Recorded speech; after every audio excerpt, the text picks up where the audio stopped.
Alright, let's set the stage. Picture this. Megyn Kelly, seasoned journalist, fearless interviewer, known for her sharp style and no-nonsense attitude, comes across a plan within the WNBA that seems tailor-made for drama.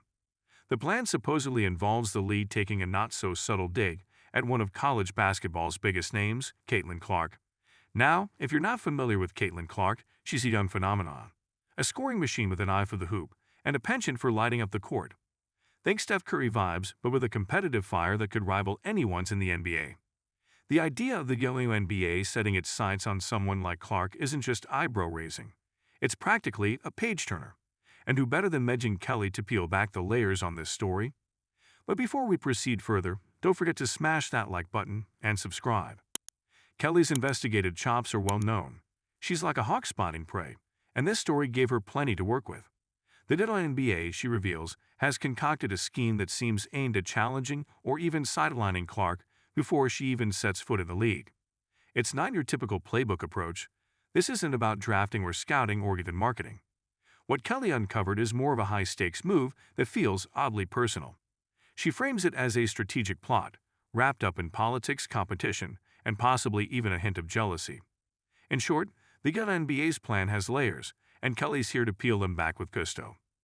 Diving into the mechanics of this alleged plan, Kelly paints a picture that's as fascinating as it is disconcerting. Imagine a room full of WNBA executives, strategists, and maybe even some coaches, all gathered to brainstorm how to handle this up-and-coming powerhouse before she arrives. Clark has become a cultural phenomenon almost overnight, and her popularity doesn't just threaten to overshadow other players. It has the potential to shift the entire landscape of women's basketball. Kelly hints that the WNBA might not want that sort of upheaval, especially not if it comes in a package that's outside of their traditional mold. Now, here's where Kelly really sinks her teeth in. She doesn't just report on what the WNBA may be plotting. She delves into the why with the precision of a detective connecting the dots. The league, she suggests, is concerned that Clark's star power could tip the scales, drawing attention away from established players who have been building their careers within the WNBA for years. To some, Clark is more than a breath of fresh air. She's a gust of wind that could shake up the carefully balanced status quo.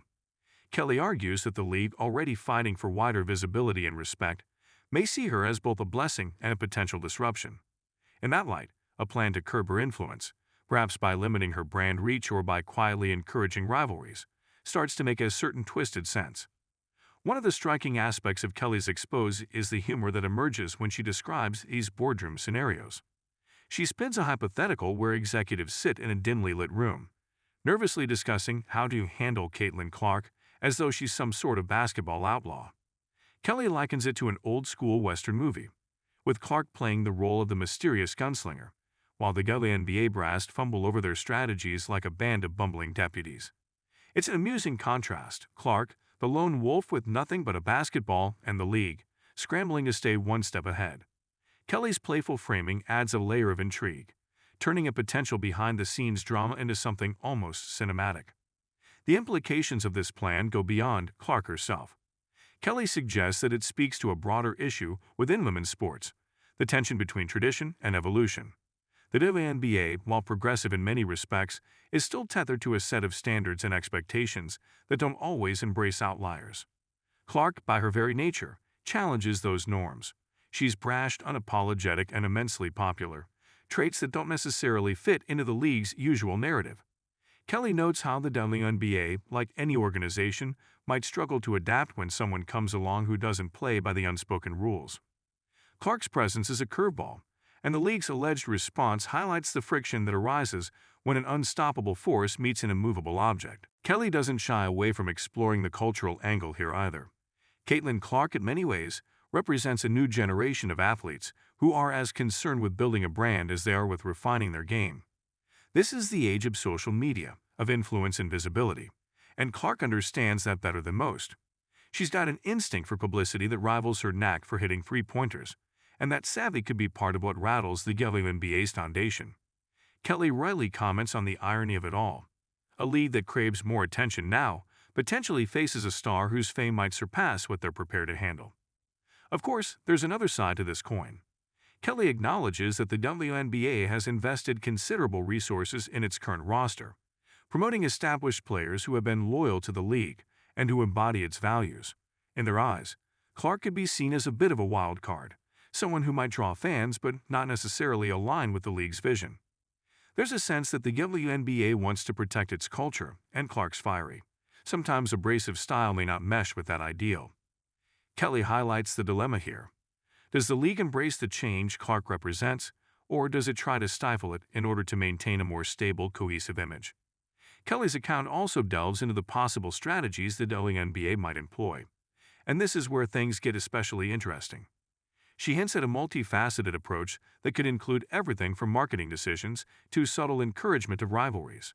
The league, she suggests, might lean into highlighting other rising stars as a counterweight to Clark's growing influence, positioning her as part of a larger narrative rather than the sole star of the show. The idea is to prevent any one player, particularly one as unpredictable as Clark, from overshadowing the league itself. It's a tactic that has been used in sports before, but rarely with the level of caution that Kelly implies the WNBA might apply here. As Kelly walks her audience through these machinations, she peppers in little moments of levity that keep the narrative engaging. She imagines WNBA execs rehearsing lines to downplay Clark's achievements, as if trying to convince themselves that they're not impressed. It's an image that's both funny and a bit tragic, the league's leadership grappling with how to contain a talent that they, in theory, should be celebrating.